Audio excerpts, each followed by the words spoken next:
Good day, everyone. It's me again, Progress Ubo, the educational consultant. On our last video, I told you all that I'll be giving you the quick steps to teach your child on how to read. And the steps, I hope you're ready. Step number one, teaching the sounds of the alphabet. I repeat, teaching the sounds of the alphabet. We have 26 alphabets in the English letter word, which are letter A to Z. Letter A to Z. But the sounds of the alphabet are B to Z. You have to teach your children to be able to know these alphabets, these sounds, and be able to associate each sound to each letter of the alphabet. And remember, while doing this, you should also let your children know the difference between the vowel sounds and the consonant sounds. As we progress further, I will tell you why these are necessary. Remember, we have five vowels, letter A, E, I, O, U, and sometimes letter Y comes as a vowel that sounds E, which is letter I. E, because remember, letter I sounds E in the alphabet sound. So please don't get your children confused. A, E, I, O, U, and sometimes Y. Sometimes Y. Please make it clear to them so that when they are spelling, it will also help them. I'll also give you tips on how to teach spelling later. But this video, we are concentrating on reading. So step two. Step one, remember, teaching the alphabet sound. Now, step two is teaching blending. I repeat, sound blend. One, in teaching blending, you take one consonant and you take one vowel. One consonant and one vowel. For example, a consonant B and a vowel A. Remember, you've taught them the sounds of the alphabet. B. Letter B sounds B and letter A sounds A.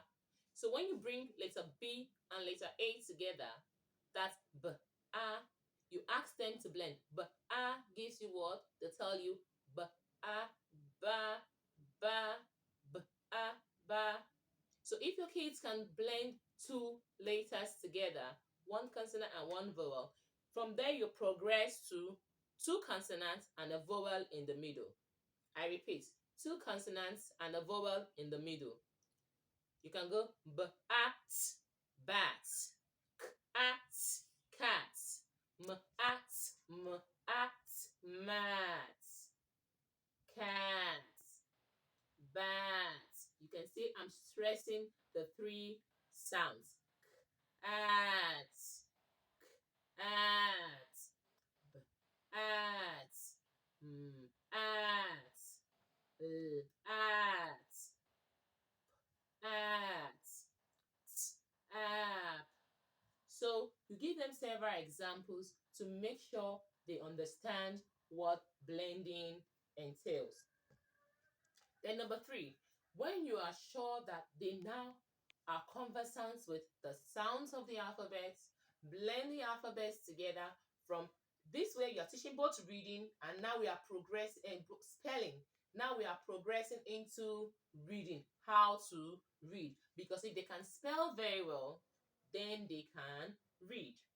Because reading is just spelling, bringing the words together, blending, and continue blending to form sentences. So the next one, step number three is reading story aloud to them. You get a story of your own. For example, this is Harry McClary.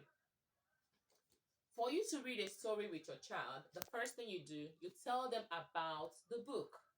You tell them who the author of the book is. That is the person that wrote the book. For every book, then you tell them the title of the book. Then you go to the first page and you start to read to them. Remember, you are the one reading. You are reading aloud to them because you want to introduce them to reading. What you do first is to say,